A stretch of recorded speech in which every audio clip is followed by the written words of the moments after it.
I'm going to review and approve an expense report. To do this, I'm going to start from the home page in Workday. As an approver, expense reports are going to route to my inbox. I'm going to open my inbox and find the expense report that I must review and approve.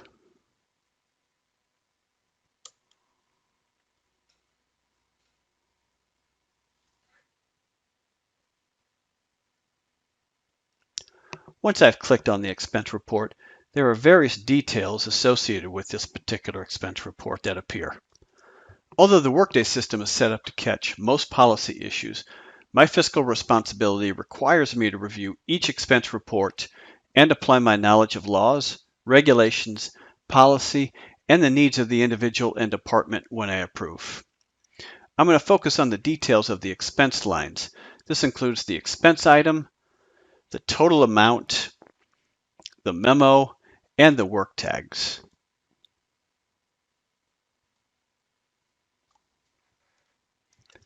As I review the expense report, I can see that this was a dinner with a donor.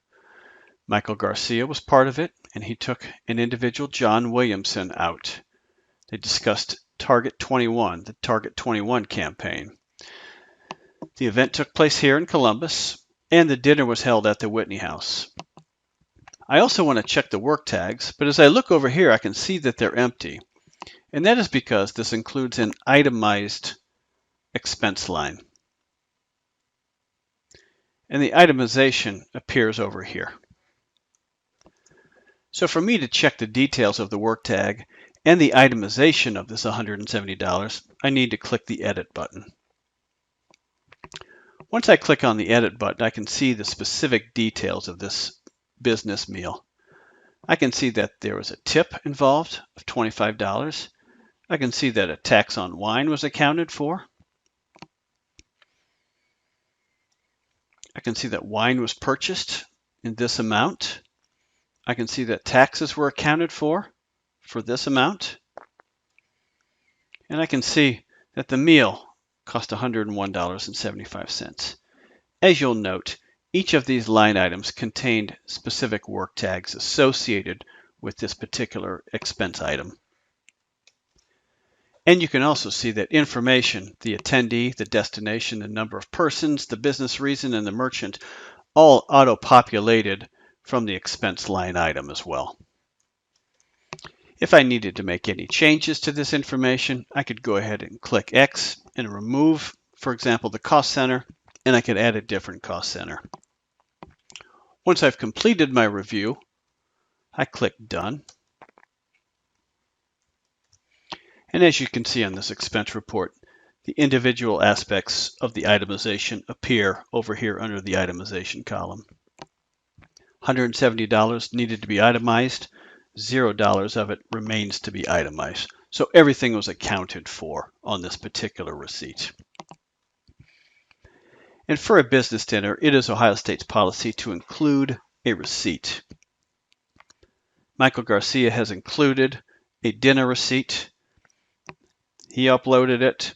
He can put a comment there if he would like, but he has also checked the checkbox receipt included. As I move to the final steps in the approval process, I can click the Approve button to approve this expense report and move it down the line in the next steps of the process. If I would like, I can also send it back to the originator of this expense report. If I click Send Back, a note will be returned directly to the originator, and I can put some comments. Perhaps it was missing some information or I wanted some additional detail. This function should be used very sparingly. I can also add approvers if I need to. If I click Add Approvers, a window will pop up and I can put in the name of the approver and some comments. This could be helpful when I think that an individual might want to take a look at a specific expense item that may hit their budget. I can also click the More button.